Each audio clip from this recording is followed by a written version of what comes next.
Welcome, guys, to episode 7 of the League 365 podcast. I'm your host, Fergo, usually joined by Jax, who's taken a well-earned holiday after 7 weeks of a podcast. He's decided he could skip down the coast and miss an episode. So I thought, who could I get as a guest host? I thought, well, as close to Jax as I could get, his old man, Greg. How are you, Greg? Yeah, good. Thanks, Josh. That's all right, mate. Yeah, that's all right. Yeah, thank you. Appreciate the opportunity to sit in and have a bit of a talk and a bit of a chinwag about what's going on with the rugby league. And what do you make of your son getting a holiday after a couple of months on a podcast?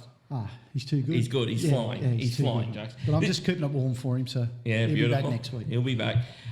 This episode's brought to you by Bearbet, guys. Remember, gamble responsibly, but definitely reach out to the guys if you like to have a little dabble into the sports betting or racing betting. Definitely reach out to the boys. All our links are attached to all our social stuff on YouTube, Instagram and TikTok. So make sure you use the link there. Make sure you tell them the guys from League 365 have sent you down. And remember, guys, when you get onto YouTube, make sure you subscribe. Make sure you get yourself a little account and subscribe to the channel because we need the support to keep things going. As I said, we've got some really big plans coming up over the next few months. So make sure you subscribe, like all our stuff that we put out there, and definitely keep an eye on the podcast when we drop them, which is usually weekly. All right, Greg. So just one sec there, just yeah, before we go on. Look, I'd just like to talk about the sponsor, Bearbet. Mm-hmm. It's probably going to come across as a little bit of a, because it's a sponsor, I'm sort of talking it up a bit. But I've actually joined. I actually joined with the League 365 link. Yep. And I've got to say, I've been punting for over, 50 years. And I've got all the I've got them all. I've got Laddies and Tab and Neds and PointsBet and SportsBet. I've got them all. I'd like to recommend Bearbet. I joined up, easy as can be. Looked after me straight away. Yep, and the app itself is every bit as good as any of the other apps that I've worked with. So. Fantastic. Yeah, they've been really good to us as with the guys from Bearbet. We've actually been talking a lot. They're actually sending us up the Magic Round. I'm not sure exactly what we'll be doing up there, but they're sending us up there. They've got a couple other plans for us as well. So, mate, can't talk highly enough of them. So, great plug for the boys down there at Bearbet, Rideau and the gang. All right, Greg, what we're going to do today, a few weeks ago, me and Jax did some matchup things where we spoke about individual matchups. We did Cleary and Moses and a few different Yo and Carrigan. We're going to continue on because we had some really good feedback on them. So I've picked 4 today. Now, the difference today, Greg, with what we've done, I haven't actually picked the best player in their position. I've just kind of picked a few that I think there's not much between and we could probably debate. And so we're going to start. The first one we're going to start with is New Zealand's James Fisher-Harris versus Cronulla's Addin Fanua-Blake. So I'll start off. I think they're a different kind of front rower. James Fisher-Harris is a real leader. Not that Addin isn't, but James is definitely a leader. I find he's an old-fashioned prop. He does all the dirty stuff and stuff. He's not a real impact prop in the way of breaking the line or puncturing the line, but his work rate, his defensive efforts, and just his leadership are great. With Addin, he's probably more of an impact front rower where he's got the late footwork, he's got an offload, and he's a massive body. He's probably, barring Payne Haas, he'd have to be the biggest. What do you make of these two guys? Yeah, I think you've touched it right there. I think Fisher-Harris, old school, but you need those players. You know, your forwards win your matches. You know what I mean? They lay the groundwork, go forward. He mightn't be an impact, but when you need someone to go forward, do the hard yards, he's the man for you. And like you said, the other guy's got the footwork, got the little bit of finesse, got an offload, but will do the hard yards as well. So I don't think there's much between them, but they're different. Yeah. It is hard to compare when they're so different. James, it's probably not coincidental that the Warriors went through the roof last year, until the injuries come with Metcalf and Barnett. I think Fisher-Harris had a big part in that, even if it wasn't on field, even off field with the young guys and stuff.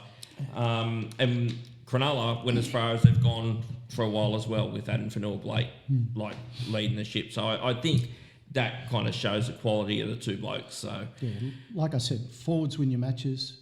They're two quality props. You can't go wrong with them. both international props as well. So, okay, so what we do after we've had a little discussion, weaknesses and strengths. The only weakness I see in Adam Fanua-Blake is probably his ability laterally to defend. I just find sometimes just because he's so big, he can sometimes be a little bit slow to turn and all that kind of stuff. And with Fisher Harris, if there is any negative in his game, I just think there's no impact in his hit-ups. I feel he's just hits it up, just two people bring him down, but with Adam, he'll have 3 or 4 hanging off him, you know what I mean? So I think their negatives are different again, where, Well, that always comes, especially the props. You know, once fatigue starts to set into them a little bit, the lateral movement is always a little bit harder for them, especially when the little guys start running and taking them on and steppings and things like that. So that's always going to be a thing. But with the interchange now that we've got, I think it's 8, isn't it still? Yep. 8 interchange. Negates it a little bit. Me personally, just digressing a little bit, I'd like the interchange to come down a little bit more, so it's more of a contest. It gives the little guys a little bit more scope to move around late in the halves. Look, I haven't got much more to say on them two. I'm sort of... Yeah, I'm with you. We're just talking on the interchange. I'm with you. I think they need to bring the interchange down, but I think they need to work something out with the head knock thing, because I think if it goes to 6, the interchange, 1 or 2 head knocks and you end up with 4, I think something's got to happen there. I just think there's got to be some kind of like an 18th man that can just come straight onto the bench or something. But I agree. I think that you've got to bring that fatigue factor back into the contest. 100%, I agree. So, all right. So where we go now is a tough one. Who's the better player, James Fisher Harris or Adam Fanua-Blake? Originally, I was on the side of Harris, but now that we've had a bit of a conversation about it, the other guy brings a little bit more to the table. You know, he's got the little bit of fancy footwork close to the line, offload. Yeah, they're both good, but I'm going to go with Adam. Yeah. Okay. So I agree. It's a real tough one, because the other thing that we didn't touch on, James Fisher Harris has 4 premierships to his name as well, and Adam has 0. So that's another thing you've got to probably weigh up. I'm leaning to Adam Fanua-Blake as the better player. But geez, there's a split hair between them. If I'm building a franchise, which I'll get your opinion in a second, if you're building a franchise tomorrow, say the Perth Bears or PNG, who would you sign first? It's James Fisher Harris for me. It's just the leadership factor, and I just think he'd be the one I would be signing first. On this occasion, I've got to agree. You've got to agree? Yeah, I think so, yeah. Leadership, hard yards, does all the dirty stuff. You need those players. Yeah. I tend to agree. If you're going to start a side, you need those players. I tend to agree. Okay, let's move on to the second matchup. Now, this is an interesting one because I've got Ethan Strange, Canberra's Ethan Strange, v the Roosters' Sam Walker. Now, I view, which I said on the show a few weeks ago, I view Sam Walker as a 5'8". I don't view him as a 7. And even if he wears the 7 this year, he's going to play second fiddle to Daly. Daly will be running the side, and Sam will just be off the cuff, off the back of him. So that's your typical 5'8" role. And even last year he wore the 7, but Hugo Savala, he was doing all the 7, what the 7 does. He was doing all the kicking, all that kind of stuff, the steering the side around, and Sam was just playing off the back of it. So I've gone Ethan Strange versus Sam Walker here. Now, what do you make of these two, Greg? Well, Ethan Strange, what a year. Unbelievable. Breakout year, sensational running game, goes 100 miles an hour. I like him. I think he's good. Can only get better. Sam Walker, a little bit of an injury cloud around him from time to time. When he's on, he's good. When he's not, he's terrible. Not terrible, but he's not as good. Different types of players. Ethan's more get up and go, take off. Walker's more look for players to run off him. We'll throw the dummy and go. Good little, has a really good short kicking game that are really good short kicking game, not so much long kicking game. Probably one of the best short kicking games, to be honest, to be fair. Yeah. I haven't seen a lot of Ethan Strange's kicking game, but just his attack is just went to a new level last year. Yeah. The way I look at these two, Ethan is a ball runner.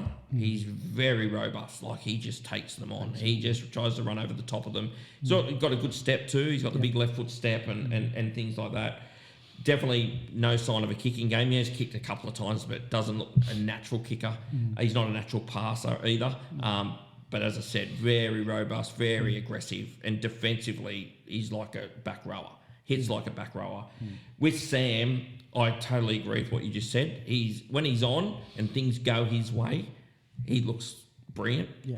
But when they don't, and when these things don't come off, he can look pretty ordinary at times.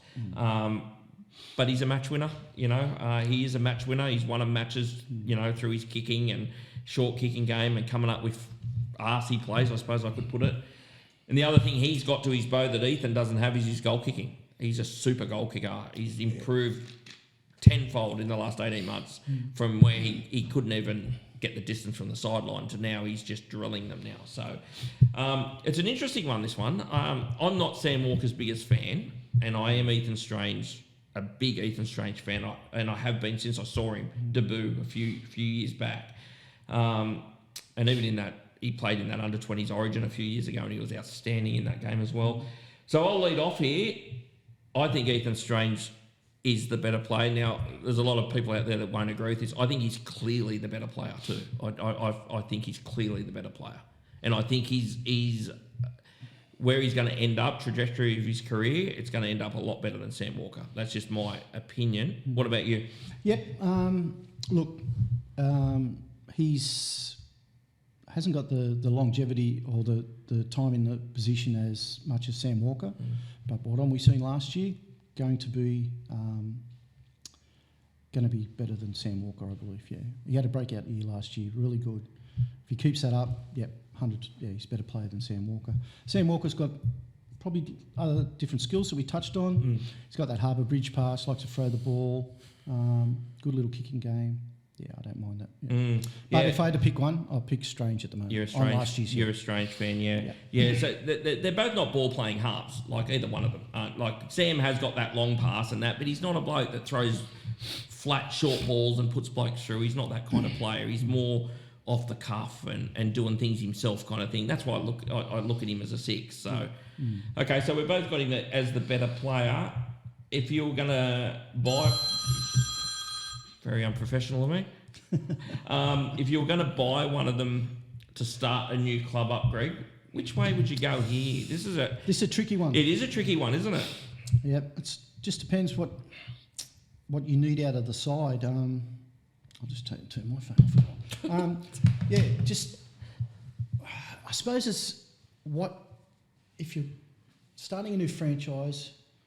What do you want? What does the coach want in his side, and how he wants them to play and be?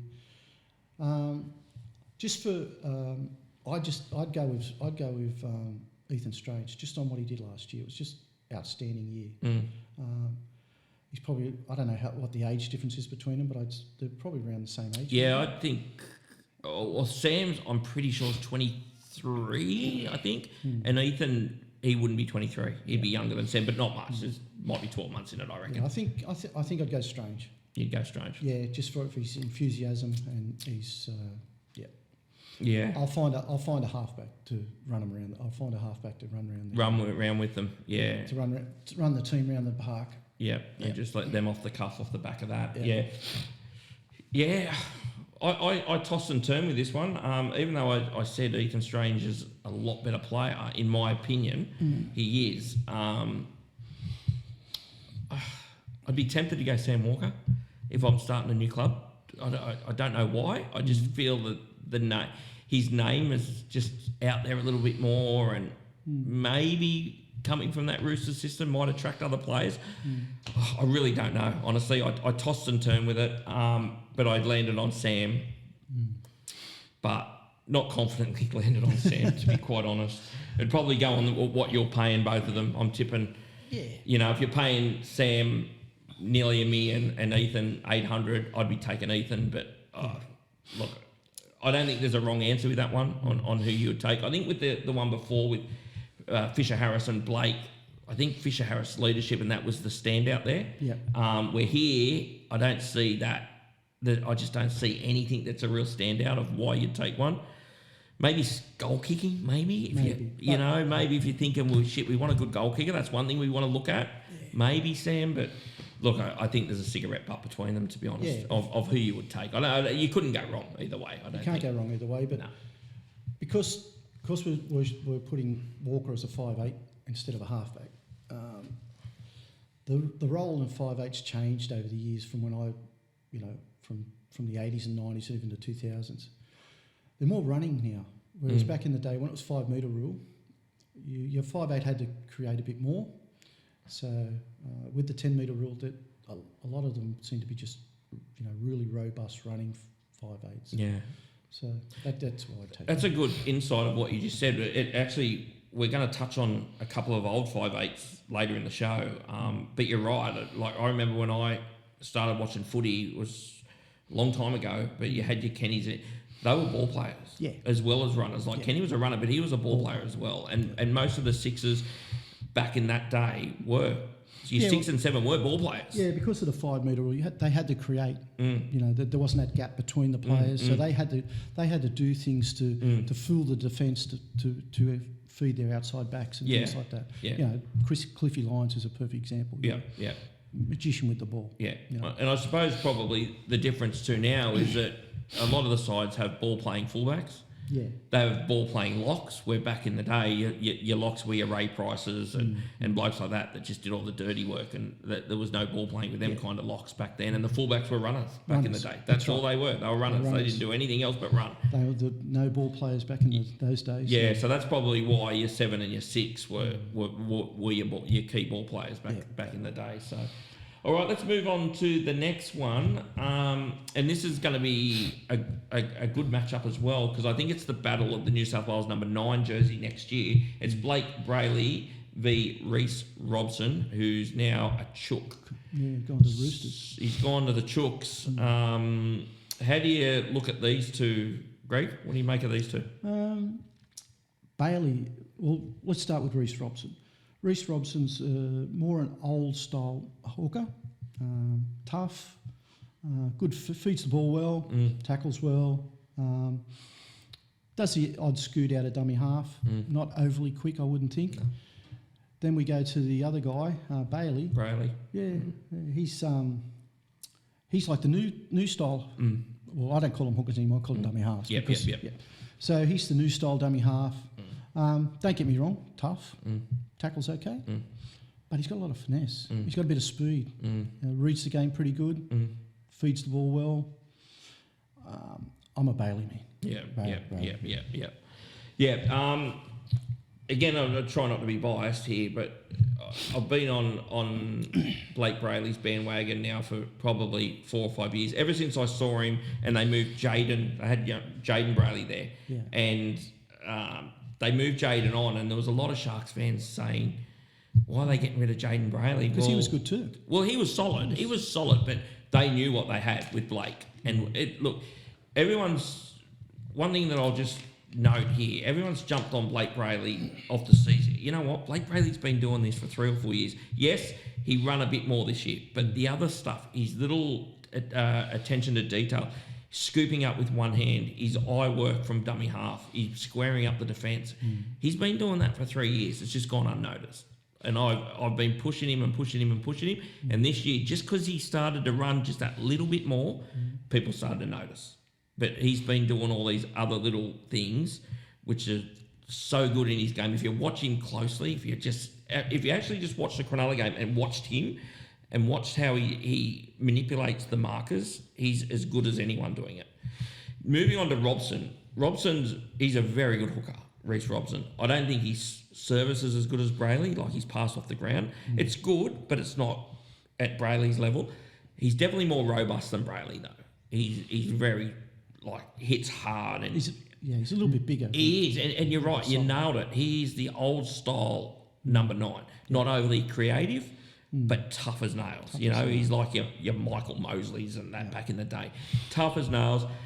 Probably doesn't run enough, I find. He's similar to Brandon Smith when he runs. Like, he's that nuggety, strong, probably doesn't run enough. Probably doesn't identify when to run enough. That's how I find it. I think that's what that's correct. He doesn't identify, whereas the other bloke, he's as smart as a whip. He knows when to go and when not to go. Yeah. And but Robson, he's a really good number 9. Really good number 9. He'll be good for the Chooks. 100% he'll be good for the Chooks. Well, it was an upgrade, on what they've had. Connor Watson was doing a fair job. Yeah, but he was more a filler. But he's not a 9. Yeah. He's not a 9. He's a filler. They brought that kid in that I can't think of his name at the moment, but it starts with I, and he did an okay job, but he's a massive upgrade, Robson. Like, they're getting Robson in, and they're getting DCE in as well. If DCE finds any kind of form.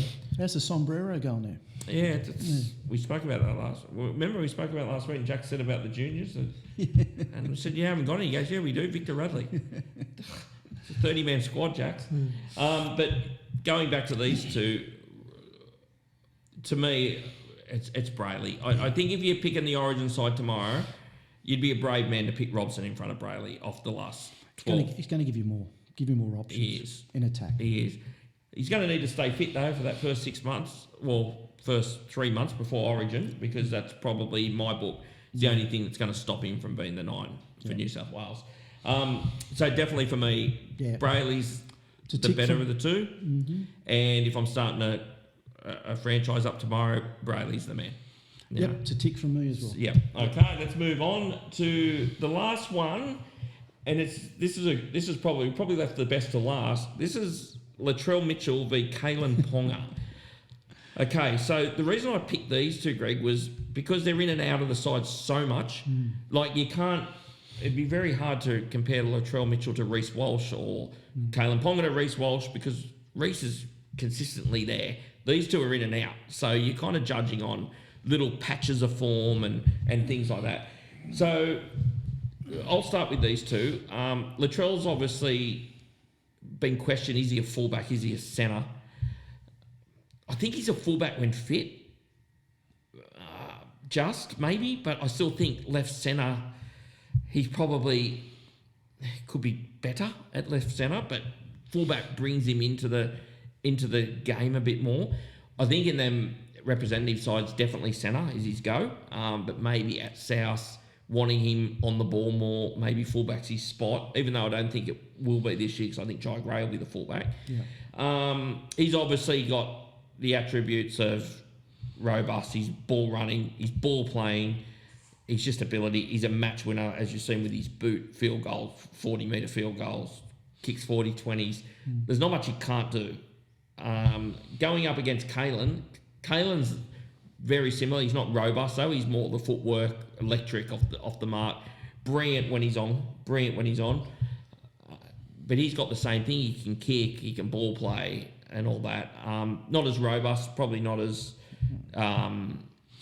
brutal to defend, if I can put it that way. Like if you're going up in the front line of defence and one of them's running back from the back, I know who I'd rather be tackling. I'd rather be trying to get my hands on Ponga than having Latrell running full pelt at me. But tricky one. What do you make of these two blokes? Well, they're two enigmas. Good word. Good word. Two enigmas. Yeah, they are. They're Kalen Ponga, when he's on, as we've seen, can do basically anything. He's it's like he's got spiders on him, can't be touched. But he's not on very often. He's off a lot. He's also got he's got the concussion hanging over his head all the time. Injuries, takes a big lot of your salary cap. With 1.3 going there next year, that's I don't know how they're going to fit it all in, because when his contract comes up, he's going to say, well, he's on 1.3, I want 1.5. And if you're looking at 2.5 of your salary cap for two players, it's not much to spread around for the rest of them. But in saying that, Kalen Ponga, I'm a bit iffy about him. The other guy, Mitchell, The other enigma. The other mate can do it all. Yeah. When he's fit, healthy, right frame of mind, has got a little bit of indiscretions in him. Can get caught into that part of the side of the game, that brings him down a bit. Play him anywhere you want. Yeah. When he's on. What do you think? You fullback or centre? What do you think? Look, to be honest, playing whatever you want. Playing 5'8". If you want to play 5'8", you know, he's just an impact player. He's just too big, too strong. Good hands, reads a game, but he's got a little bit of, can I say the word grubby in him? Yeah, you can say anything, mate. Anything on the show. So Zach will just cut it out. If I had to pick one, I've got to go Latrell Mitchell. Yeah. Head and shoulders. Yeah, I'm a Latrell fan. Kalen, I think you hit the nail on the head when he's on. He had patches where you look at him and go, mate, this bloke's the best player in the game. But it's just not enough. It's not enough. And Latrell, you could say the same thing about Latrell, but I just find Latrell, when he can just grab a side, put him on their shoulders and win them a game. Yeah. And I think that's not that Kalen hasn't won Newcastle games, but Latrell's just done it consistently. Well, he's a bigger body. Yeah. You know, he's stronger. Yeah. And he's got just as much impact as Kalen Ponga. Yeah. You know, it's just getting his headspace right. Yeah. If his headspace right and he wants to play, and at times he's unstoppable, mate. Yeah. You know, going down that left side, he'll just, you know, hitting, what's his name, the winger, Johnson. Yeah. When he's playing. Yeah, some of the balls he throws are ridiculous, aren't they? And he is a left-sided player, but so is Kalen. They're both left-sided players. They both prefer to run down that left side. You know, I'm with you. I think Latrell's in front for mine. Yeah. If you're going to ask me now, you're going to say if I was picking it, like putting a side together. To be honest, I probably wouldn't want either. Yeah. Because they just come with too much baggage. Yeah. But if I had to pick one, definitely Mitchell. Yeah. I'm with you. I wouldn't want either one of them. I'll be honest. I wouldn't want either one of them because their pay packet and the amount. I think Latrell's averaged 13 games or something in the last 4 seasons. Yeah. Like, it's just not good enough. Well, I hate to see Kalen's record. Kalen's probably worse. So it's, you know, I wouldn't want either, but I'm with you. I'd take Latrell. If someone had knifed him in the throat and said, who would you want to start up the franchise? It'd definitely be Latrell. So those 4 we've put into our franchise size. How much is it going to cost us already? Okay, well, who'd we say first? Fanua Blake, he'd be a mil. I think he's on a mil at Cronulla. Yeah. I had Sam Walker, and you had Strange. They'd be 800, you would think. Yeah. Brayley'd be 800. Yep. And Mitchell or Ponga would be over 1 mil. Yeah. So we'd be filling them with Gaimi gorillas. I'd say the rest of the 30-man squad. Yeah. But But in saying that, Mitchell. Yep, Mitchell for mine too.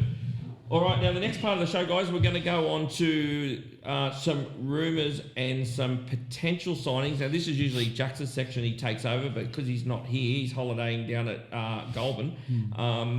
We're going to go on to the rumours and the signings.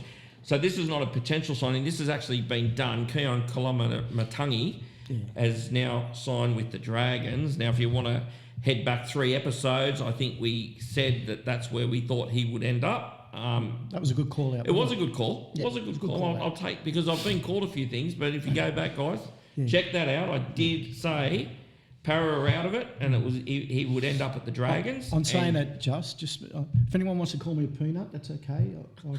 It's no dramas. Just like to be honest. Well, I got called a flog by someone on TikTok, and think don't do drugs. Someone said don't do drugs. Don't do drugs. Okay. Don't do drugs, kids.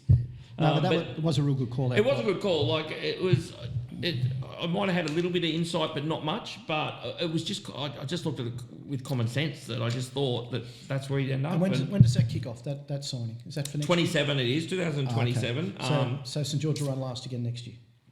Yes. Okay. Yes, they will, probably. They'll be bottom. I think they'll be definitely bottom 4. Oh, but 100%. He's a great pickup. He's an enormous pickup. Great player. He might attract other players too, which they need desperately.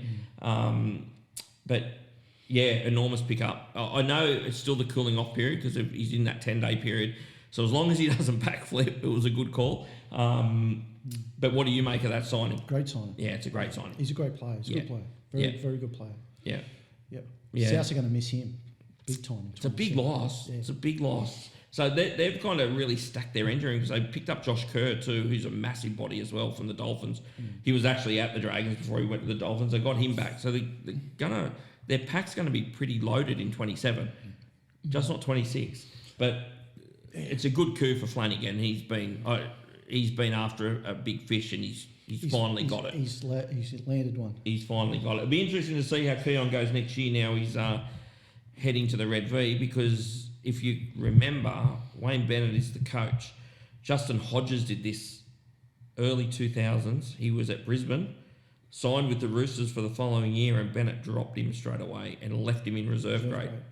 So it'll be interesting to see how he handles this. I'm tipping Keon won't be playing reserve grade though, because they are a bit short in their pack as it is. So, but for Dragons fans, you get excited for that signing because it's a beauty. Yeah, I think Souths have got one of the weakest packs, to be honest. Yeah, and that just doesn't help. Yeah, no. That just doesn't help. Him and the lock, what's his name? The lock. Cameron Murray. Cameron Murray. They're standouts in their pack. Yeah, 100%. The rest are just kind of your old-fashioned workers, aren't they? Your Jai Arrows and Totola and stuff. They just, So, but yeah, Dragons fans is something you can put a big tick next to for mine. Now the other rumour that's been not completely all over the news, but it's been pretty big this week, is Jesse Colquhoun from Cronulla. Now, he's reportedly had 5 or 6 clubs after him, including Perth, but I can exclusively tell you on this show... Is this a coup? This is a coup from someone very close to the club that has informed me that he... Scoop, sorry, not a coup, a scoop, sorry, mate. Yeah, coup would be getting him, wouldn't it? Yeah. So this is a scoop from League 365 here with Jesse Colquhoun that he's about to ink a deal with Cronulla. So Cronulla fans, you'll be happy because everyone loves him down there, and he's a super talent. I said it last week, I think he's a future representative player and possible captain of the club, Jesse Colquhoun. And my information is he will sign, and you'll hear something very shortly that he's going to sign a deal with Cronulla to stay. Yeah, look, to be honest, Jesse Colquhoun, I don't really know a lot about him, but from what I've heard, he goes really well, and it's a good signing. Yeah, great signing. Yeah, he's a super. He's been heralded there for a while. Jesse, local junior, I'd say. No, he's not actually. I'm sure he come. Don't hold me to this, but I'm pretty sure he come from the bush somewhere. I think they picked him up from there, but he's been come through the system, and he's done 2 ACLs. Two ACLs? I think he did 2 ACLs, or he might have done 1 ACL and did something to his ankle, and it was bad. Whatever he did, he was out for yonks. But he's missed a lot of footy, and then he came into the side early last year off the bench, and then when Cam McGuinness did his ACL, he came in and played lock, and you just got to watch some of his work in that last part of the season. It was a big reason Cronulla went so far. But as I said, guys, it's not done deal, but I'm getting good information that it will be signed, sealed and delivered very shortly. Jesse Colquhoun to stay at Cronulla. So, good news. Good. That's good for you, Josh. Good, yeah, very good for me. Very happy about that. I was happy they kept him. Okay, so I'm going to move on to some fans' questions, and we have one from Jason from Perigian Springs, which I think is Sunshine Coast, I think. Okay. I think it's the Sunshine Coast, Perigian Springs. I think I'll play golf there one day, and I think it's up that way. So this is a very straightforward question, and it is thoughts on Isaiah Katoa, ? Is what Jason has said. I got a question mark. You've got a question mark, yeah. So we know we're going to disagree on this one, Greg. So we've already touched on him before, just in general talk. What don't you like about Isaiah? Look, everyone's wrapping him up, and you're wrapping him up. You love him. I'm just a little bit not with him yet at the moment. I'm not saying he can't be where you guys have got him, but I'm just not convinced yet. And what I didn't like is in the Pacific Championships, mate, I've got to be honest, he went missing. I didn't see him. And I thought he'd be a forefront. From all the raps he's getting at, I thought, well, the Pacific Championships, that's his time to really, really shine. He's going to go bang, bang, bang. And he come up short. I don't know what the story was. I wouldn't think he'd be overawed. You know, he's playing in a pretty good side, but it just didn't happen for him. And I'm not saying got all the potential in the world. I seen him play last year. He played, you know, some days he was just unbelievable. But at the moment, just probably a little bit of consistency, and he might be where everyone thinks he is. For me personally, my opinion, I'm still a couple of years away from, you know, maybe a season or two. Yeah. If he performs again next year, well, okay, might entice me to come on board a little bit more. But at the moment, I'm just not seeing it. And really, what stood out for me was, like I said, the Pacific Championships. Yeah. He just went missing. Yeah. And I don't know what happened. I don't know if he's injured or whatever, but yeah, okay. Well, I'm a massive Izzy fan, and I have been ever since I saw him. But this year, he really went to the level I thought he'd go to. I'm with you a little bit with consistency. He seemed to have a really good patch of form, probably a 12-week patch of form, and he did definitely die off late in the season. His form kind of went away. The thing I like about him, I just think he's got all the attributes to be a gun number 7. Now, I think he is a gun number 7 now, but I think the stuff that you can't teach someone, he's got in his kit bag. Yep. You know, he's got it all. Definitely rough edges, but he's got the talent. And I just think time, a bit like when Nathan come in, I think this guy's got actually more talent. I'm not saying better player, I'm just saying more talent and more ability than Nathan had when he come in. Now, his eyes are just, the way he squares up the line, every time he gets the ball, his first instinct is forward. And it's something that I always talk about in footy and stuff, is that ball players can't get the ball and head sideways. Your first instinct is forward. You watch Nathan, first instinct forward.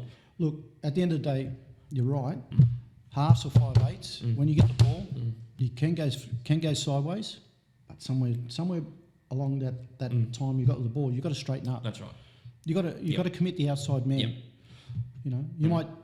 The perfect example of this is Luluwai. He's just a skipper. All he does is skip across the field all the time. Yep. You're not engaged in the defence at all. Yep. But you're right what he says. Somewhere along the line you've got to straighten the attack. Yep. You've got to square up, and that way you're going to give yourself a chance for outside players to get the ball, put them into a hole. You know, once you interact with that player to the right of you, you can if you can throw the dummy and go yourself if he doesn't come. If he comes, you just hit the bloke. Yep. You're going to get a whack. Yeah. You know what I mean? You're going to get a whack, but that's part of footy. That's right. You know? Well, that makes you a good half. If you're not willing to take a whack, when you said about Jerome, the other example is Nico. Yeah, he's a bit. If you put Isaiah and Nathan, and then put Nico on this side and frame them of their first movement, you'll see Nathan and Isaiah go that way. Yeah. Nico gets it, bang, that way.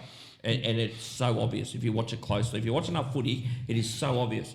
But to me, Isaiah is the best at it. He just goes straight and then he turns. That commits your defence.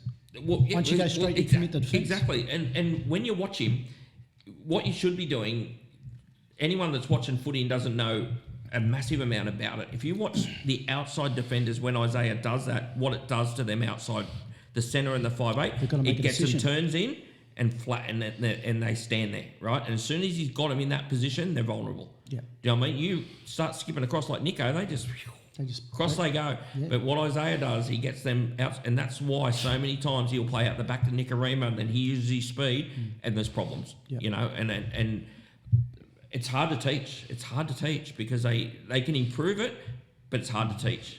Well, I got to say, the way they're bringing them through the system now, they don't teach them that anymore. No, they're like robots. Yeah, they're fucking robots. That's why, because they fucking don't let them play footy. Yeah, eyes up, play what you see. Yeah, you know. Look, as we spoke about earlier, the bloke that does play eyes up and just is Sam Walker. Yeah, he is someone that hasn't been, and you know why? Because his uncle and dad that brought him through, they play like that up at wherever they coach, and they're already Ipswich. I'm not sure if they're still there, but that's how they taught their footy. Yeah. And you can see Sam's a product of being taught by them because he just actually plays like it in the backyard. You know, these other sevens that come in, you know, like your Toby Sexton kind of sevens, and just trying to think of others. Sean O'Sullivan. They're just robots. They're just like, Yeah. I've got to do this. I've got to pass here. I've got to pass here regardless of what's going to happen. That's right. To me, outside man, Exa- I'm told I've got to pass. I've got to pass. That's right. Exactly. So it was funny. We had someone on the other week that was talking about it too, saying that it's Cole Murphy. Yeah. Even though I know this was yonks ago, but he used to say that they used to tell him, do not pass the ball no matter what. Yeah. You know, and that would have been Warren Ryan probably. I think it was Wok. I think it was the Wok. So, but So Jason from Peregrine, massive fan. Yeah, I'm not.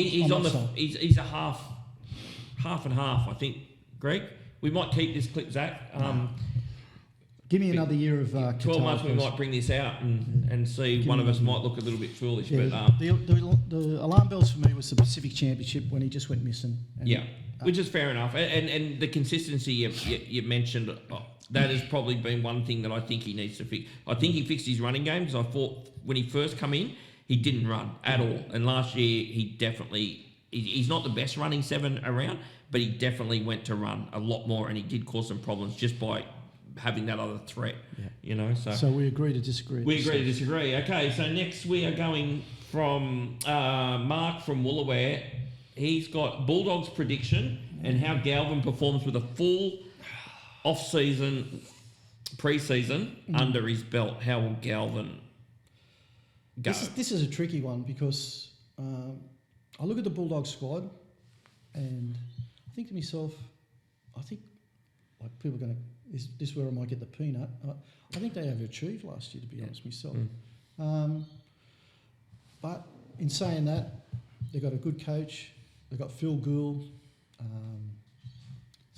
Me personally, like him or don't like him. A lot of people don't like Phil Gould, but I think he's the smartest person in rugby league. He's a very smart operator. Will Galvin fit in? That's the $69 million question. I don't know. He was when he was at the Tigers, he was in a less average side, and he shone most of the time. He's now gone into a side where it's a little bit more competitive and a little bit better side. Is he going to shine as much as he did at the Tigers, West Tigers? I'm not sure. For me, the jury's out on him. Canterbury is a side that people are going to think I'm crazy.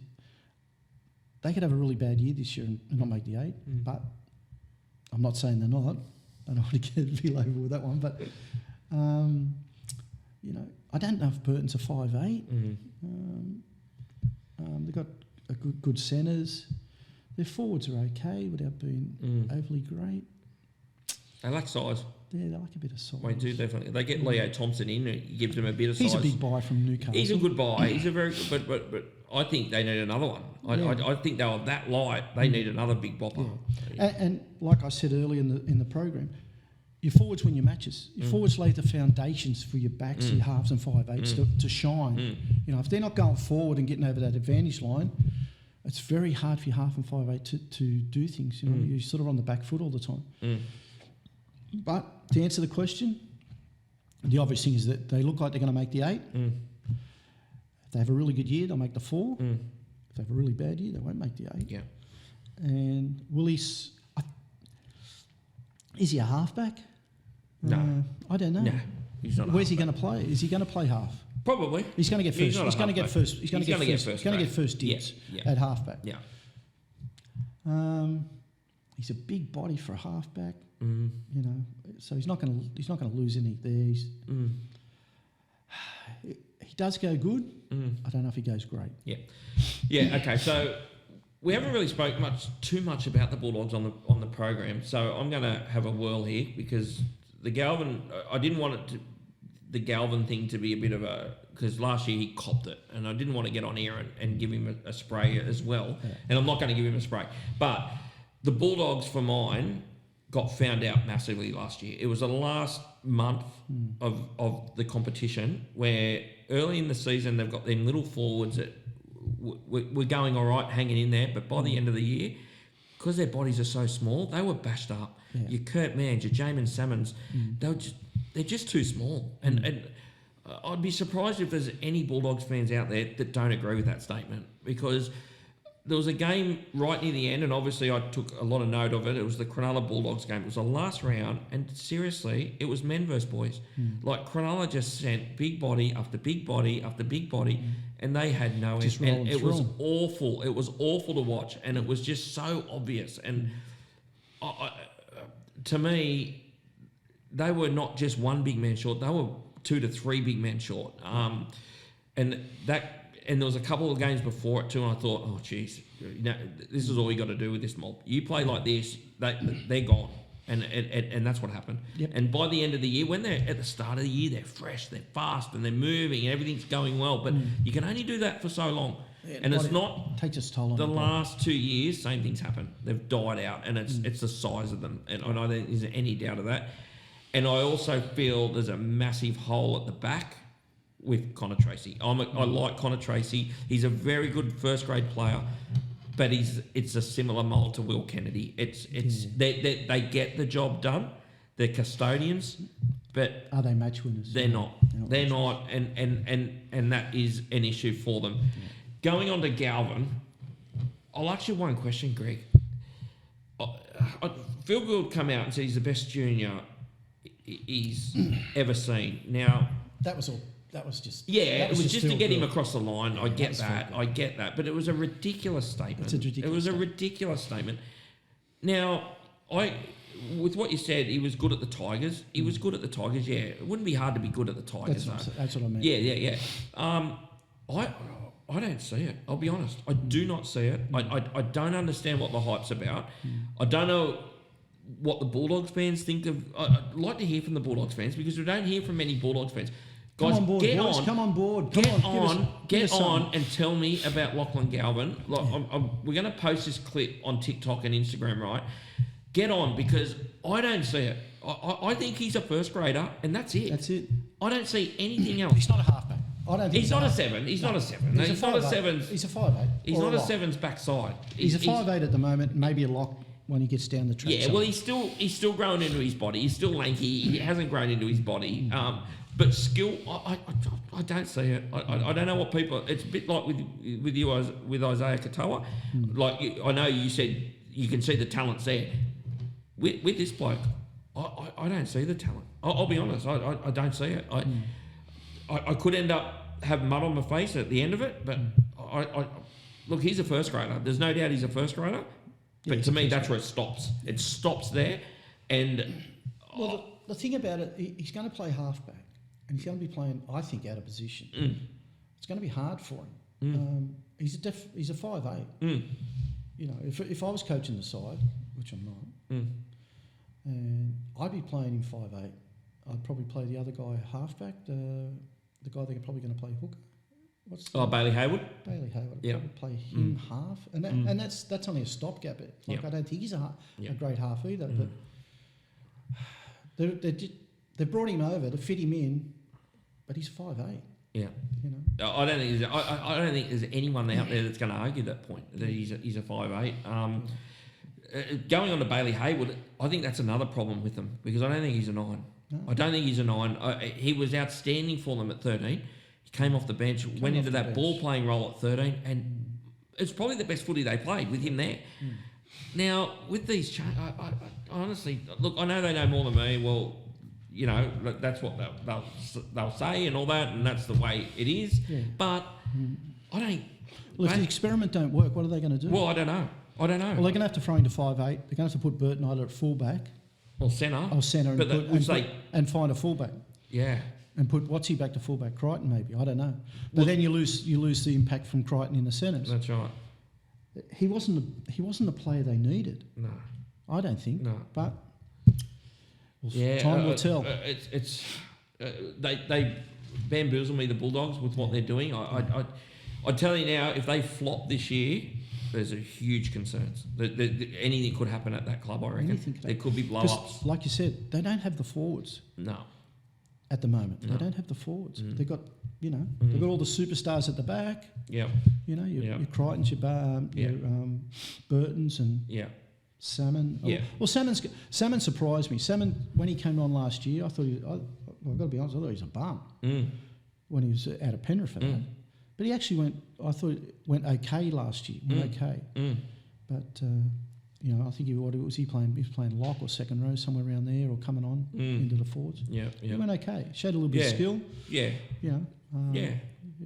But he works hard. They've got them blokes. They've got the Kurt Manns, the Jamin Salmons. Even, I'll tell you. Have they got a side to win the comp? No. I don't think so. No. I played in a golf day the other week and Josh Curran played in it. And, mate, there's nothing of him. Yeah. And he was their front rower last year. Like, I couldn't believe it when I saw him. But... nothing to do with his ability. But you need the big bodies. But I looked at him and I went... I had to double take that it was him. Yeah. Because of the size of him. I thought, my goodness me. And then, so, that's what I mean. They need enforcers. Like, instead of them buying... the Galvin. halfback, Galvin, they should invest, like, what's Galvin on, 1.2 or something? I don't think he's on that there. That's what the Tigers offered him. Okay. I think he's only on 7 or 8 or something. I think they're reportedly on that. They would have been better off going out and trying to get a couple of big boppers up front. Yeah, 100%. Yeah, that's what I think. They would have been better off looking for Keon, I think, because someone like him would have done wonders for them. But I said about Canberra that I fear for next year a little bit. I fear for this mob more, I'll be honest. I fear for this mob more. Look, I know I'm sitting on the fence. I've got the splinters up my backside, but I just don't get a read on them. Yep. They could finish top 4, they could finish top 8, or they could miss the 8. I just don't know. Yeah. All right, Bulldogs fans, get on. Tell us what you think about Galvin. Tell us what you think about your fullback issue. Would you be tempted to move Crichton to 1? And what your thoughts on Bailey Haywood. We'll try and put some Bulldog stuff up this week, so make sure you get on and comment, guys. Okay, this wasn't really a question. This was Benny from Bradbury, actually, who's always writing into us, which is great because we love Benny. He wrote on the YouTube channel that Kenny...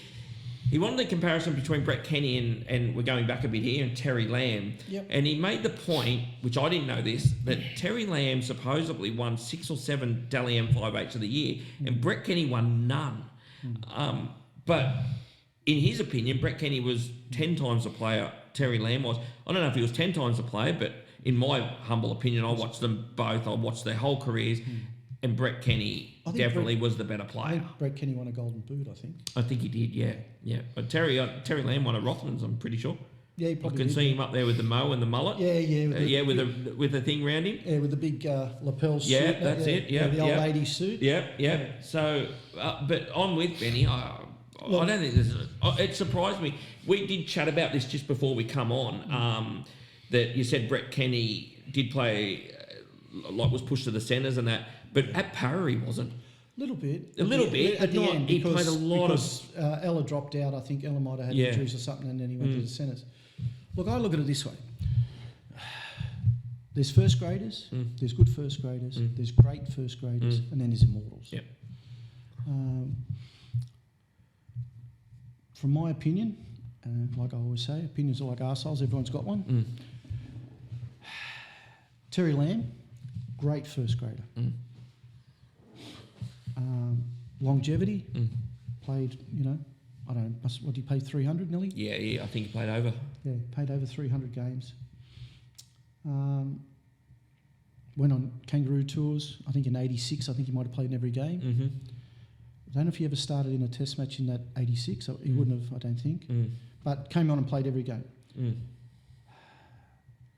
Great backer-upper. His philosophy was, I'll just run down the middle of the field, I throw it out, I'll run down the middle of the field, eventually it'll come back to me. Scored a lot of tries doing that. Tough. Seen him knock Michael Spuchley out at Belmore Oval at the scrum base. You remember that? Yeah, I remember that. Yeah, knocked him out cold. I love Michael Spuchley. Yeah, well, that was Cronulla. He was at Cronulla. I know, I love Michael Spuchley. He just went bang, knocked him grass cold as a cutter. maggot. Yeah, tough, robust, great player.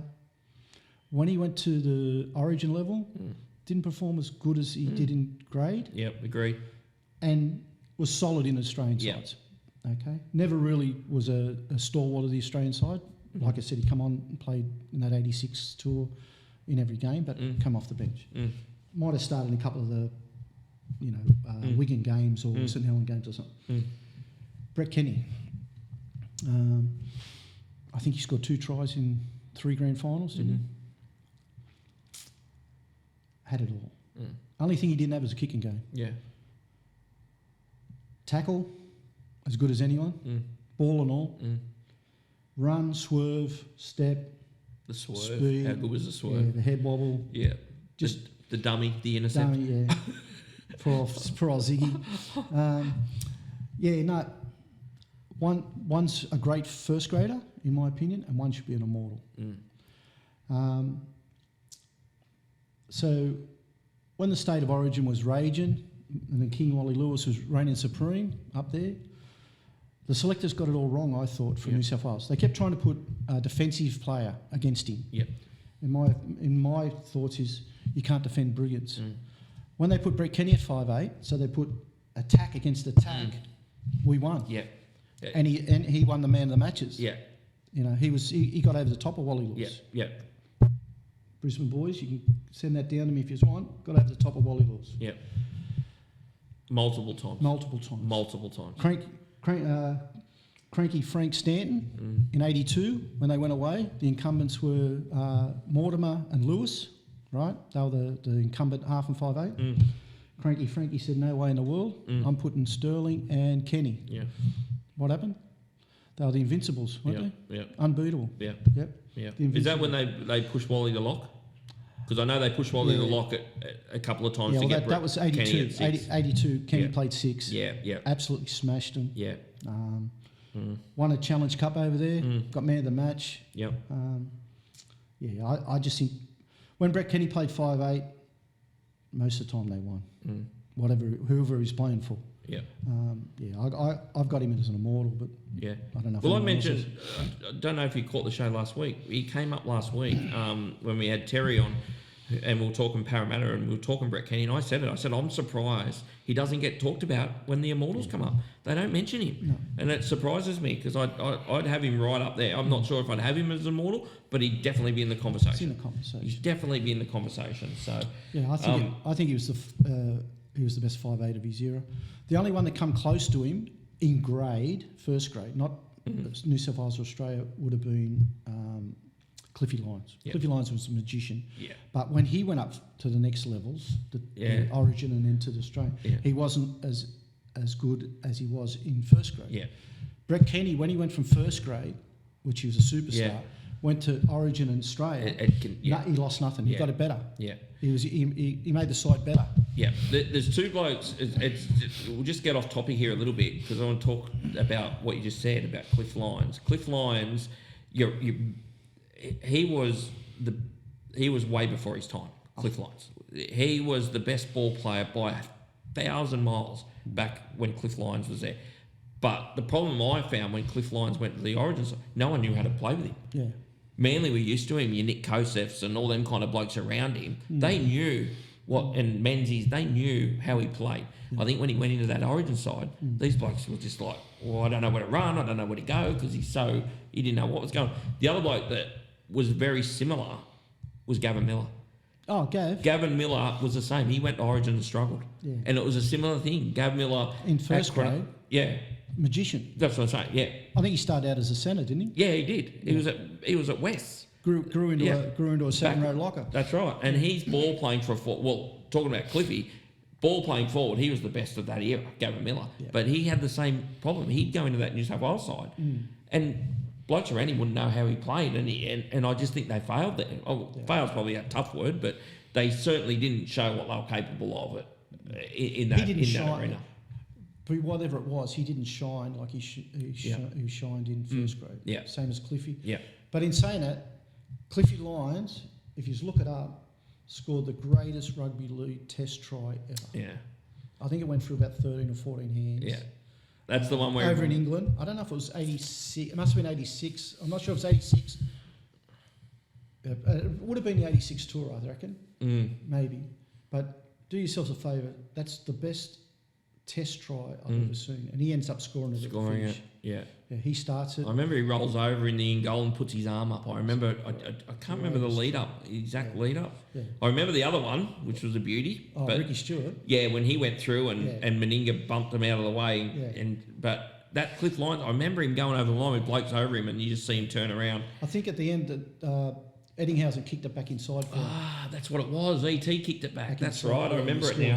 Yeah, I remember. But that went through at least 13, 14 sets of hands. It was the greatest try ever. Yeah. Back to I didn't touch on Terry Lamb. Terry Lamb, all I remember, Terry Lamb was a gun too. But you're right, he was robust, he was tough, and all that kind of stuff. Yeah. But his main thing was he's backing up. Yeah. The amount of times he scored, and you heard Ray Warren going, he's the best backer-upper in rugby league. The amount of times he said that, seriously, it was. But he was always there, Terry Lamb, and he'd be someone you just.